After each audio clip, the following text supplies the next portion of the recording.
Olá, oitavo ano. Bem-vindos a mais uma aula de língua portuguesa. Hoje nós iremos fazer a leitura do fragmento de romance Um Bom Sujeito, né? O romance, ele conta a história de Reinaldo, né? Um garoto decidido a conquistar Valéria, a garota por quem está apaixonado. Sabendo que ela adora garotos inteligentes, Reinaldo resolve ter aulas de português com seu amigo Ricardo para chamar a atenção da garota durante a aula. Vocês acham que essa estratégia vai funcionar? Conhecer os gostos da pessoa por quem se apaixona e tentar se encaixar nesse padrão é uma boa estratégia para a conquista?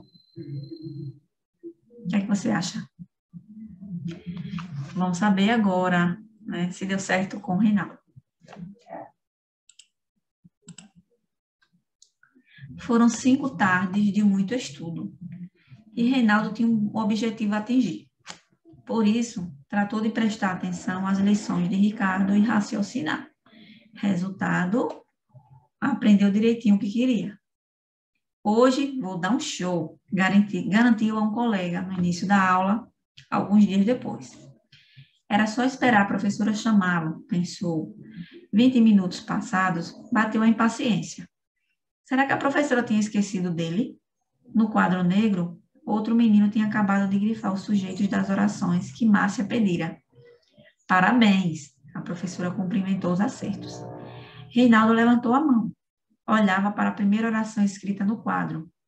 Ela era: o time da escola venceu os visitantes por 2-0. O sujeito da oração, o time da escola, tinha sido sublinhado. Só para confirmar, professora, Reinaldo esclareceu o motivo do à parte. Time é o núcleo do sujeito? Exatamente, concordou Márcia. Eu sabia, exclamou o garoto, para marcar que sabia mesmo. Algumas caras de espanto, outras de gozação se viraram para ele. Com o canto do olho, Reinaldo pescou o olhar para quem interessava. Parece que Valéria tinha gostado da exibição. Eduardo não gostou nem um pouco. Resolveu se intrometer falando com a professora. Esse negócio de núcleo do sujeito a gente ainda não aprendeu, disse numa queixa. Gol contra. Reinaldo aproveitou e continuou o show. Falou de peito cheio para os colegas. O núcleo é a palavra central do sujeito, a mais importante de todas que fazem parte do sujeito. No caso, trata-se de time. Time é o elemento principal, o vencedor dos visitantes. E se voltou para Valéria, lembrando: com a modesta participação dos meus passos para o Chico. A classe estava de queixo caído. Será que Reinaldo tinha tomado chá de enciclopédia? Até Márcia estava calada. Como todas as atenções continuassem nele, Reinaldo soltou mais um exemplo. Naquela outra oração, a professora de matemática não veio hoje. Professor é o núcleo do sujeito. É a palavra que exerce o papel central. Como é que dá para garantir isso? Perguntou Regininha, lá do fundo da classe. Reinaldo não vacilou. Se a gente tirar a palavra professora, a oração fica até sem sentido. A de matemática não veio hoje, repetiu Regininha em voz alta. Fica sem sentido mesmo, concordou Valéria. Amigo de Eduardo, Felipe sussurrou alguma coisa em seu ouvido. O garoto levantou a cabeça. Seus olhos brilhavam. E você sabe dizer, Reinaldo, se esse sujeito é simples ou composto? Perguntou Eduardo, certo de que colocava o colega contra a parede.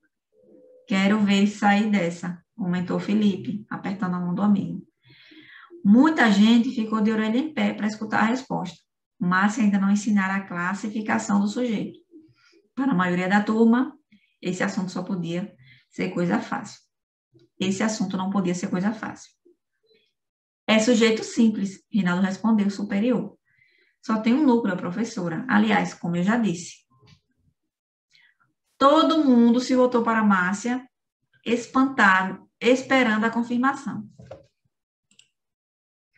Muito bem, Reinaldo. A professora estava mesmo surpresa. Continue assim. A essa altura, o garoto queria mesmo esbanjar. Aí no quadro, só tem uma oração com sujeito composto. Meu irmão e a prima de Maria foram ao cinema. Reinaldo foi em frente. Dá licença, Márcia. Chegou até o quadro, grifando as palavras irmão e prima. Essas são palavras principais do sujeito, são seus núcleos. Quando o sujeito de uma oração tem mais de um núcleo, ele é um sujeito composto, certo, professora? Certíssimo. O sinal tocou. A confusão da saída começou. Reinaldo largou o giz. Foi buscar o material na sua carteira. Antes parou ao lado de Valéria. Respirou fundo. Não era má ideia um cineminha hoje à tarde. Convidou. Se a minha mãe deixar, a menina sorriu. Me telefona. Na volta para casa, Teleca estranhou o silêncio de Eduardo. O que é que está acontecendo com você? Quis saber, curioso. Não dá para explicar, resmungou Eduardo, carrancudo. Na sua idade, você não vai entender.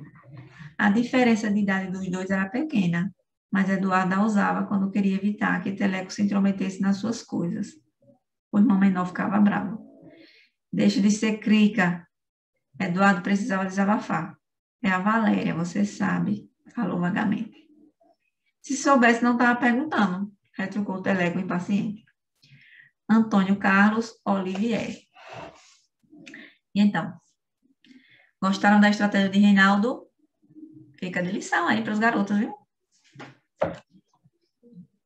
Vamos agora à atividade por dentro do texto. As tardes de estudo ajudaram Reinaldo a chamar a atenção de todos os colegas na sala de aula.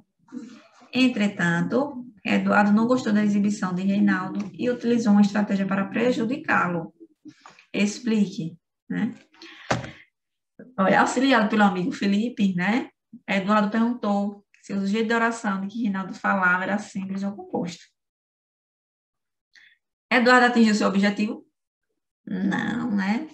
Porque Reinaldo sabia a diferença entre sujeito simples e composto e conseguiu responder corretamente a pergunta.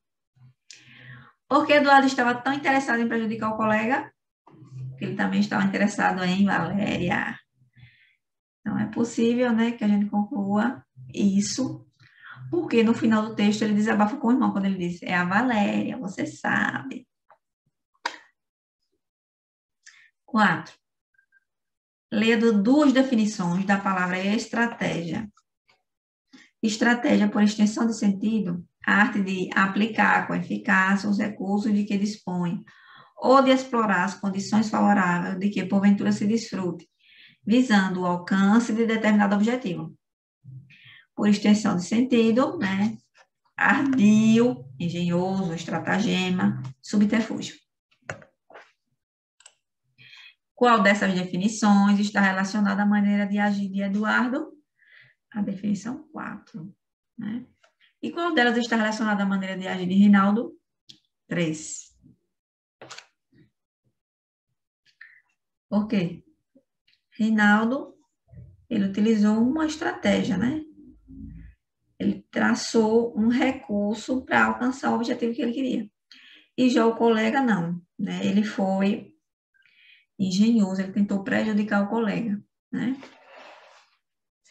Nesse fragmento do romance, um bom sujeito, pode-se afirmar que a estratégia usada por Reinaldo deu certo? Sim, porque se ele queria chamar a atenção de Valéria, ele conseguiu, né? Isso pode ser comprovado no momento que ele convida para ir no cinema e ela responde que irá se a mãe permitir, né? E ainda pede que ele telefone para ela. Vamos fazer uma revisão do que aprendemos até agora sobre sujeito e tipos de sujeito? Vamos lá. Como o Reinaldo definiu o conceito de núcleo do sujeito? Ele disse que o núcleo é a palavra central do sujeito, mais importante de todas que fazem parte do sujeito. Transcreva as orações do quadro que ele utilizou para exemplificar sua explicação e sublinhe o núcleo do sujeito em cada uma delas. As orações, né, que ele explorou foi: o time da escola venceu os visitantes por 2-0, né? Em que o time é o sujeito. O time da escola é o sujeito e time é o núcleo. A professora de matemática não veio hoje, né? Então, professora é o núcleo do sujeito. Como o Reinaldo explicou a distinção entre sujeito simples e composto, que a oração do quadro de giz ele utilizou como exemplo do sujeito composto. A explicação dele foi a seguinte: quando o sujeito tem apenas um núcleo, ele é simples, né? Quando o sujeito de uma oração tem mais de um núcleo, ele é composto. O exemplo que ele deu era a única oração do quadro de giz com sujeito composto. Meu irmão e a prima de Maria foram ao cinema.